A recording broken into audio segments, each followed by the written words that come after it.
Hello. आज मी बनवत आहे अप्पे.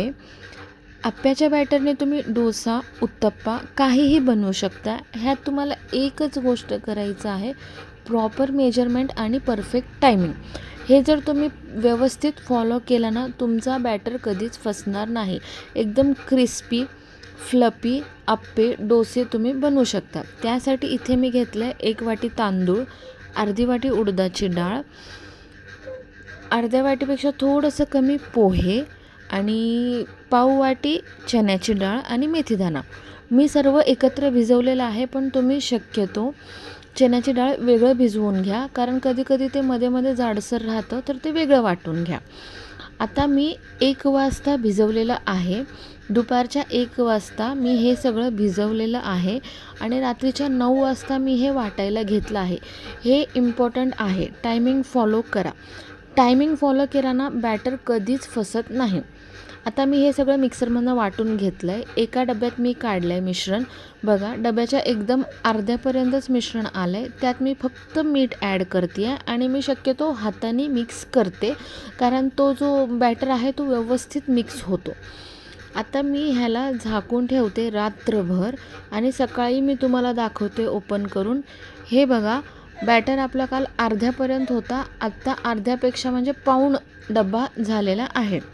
मी अप्पे बनवण्यासाठी एका वाटीत सेपरेट घेतलं आहे. त्यात कांदा, टोमॅटो, कोथिंबीर, थोडंसं ओवा मी ॲड करते ह्याच्यामध्ये. मीठ ऑलरेडी ॲड केलं आहे.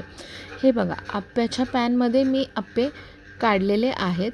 साईड बाय साईड मी तुम्हाला डोसाही दाखवते. बघा, डोसा किती सुंदर जाळीदार बनतो. तो एकदम बाहेरून क्रिस्पी आणि आतून फ्लपी असतो. मी इथे चीज उत्तप्पा बनवते आहे. माझ्या मुलाला खूप आवडतं. हे बघा, गोल्डन आणि क्रिस्पी टेक्स्चर बाहेरून आणि आतून एकदम सॉफ्ट.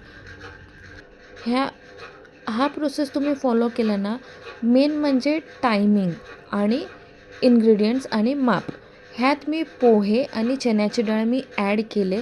त्याचं कारण सांगते मी. पोह्याने फ्लपीनेस येतो आणि चण्याच्या डाळीने तो गोल्डन ब्राउनिश जो कलर आहे ना, तो चण्याच्या डाळीने येतो. क्रिस्पीनेससुद्धा ॲड करतो चणा. आणि मेथी दाण्याने कसं फर्मेंटेशन खूप छान होते. खूप सिम्पल प्रोसेस आहे. तुम्ही स्टेप बाय स्टेप फॉलो करा. इन्ग्रेडियंट्स, मेजरमेंट आणि टायमिंग हे तुम्ही फॉलो केलं ना, तुमचं बॅटर कधीच फसणार नाही. तुम्ही एक गोष्ट नोटीस केली असेल, मी डोस्यासाठी नॉर्मल चपातीचं पॅन यूज केलं आहे. त्याच्यासाठी नॉनस्टिक पॅन काही लागत नाही. तुमचं बॅटर जर व्यवस्थित झालेलं असेल ना, तुम्ही चपातीच्या पॅनवर सुद्धा एकदम सुंदर आणि क्रिस्पी डोसे बनवू शकता. अशाच रेसिपीसाठी प्लीज लाईक करा, शेअर करा आणि फॉलो करा. थँक्यू.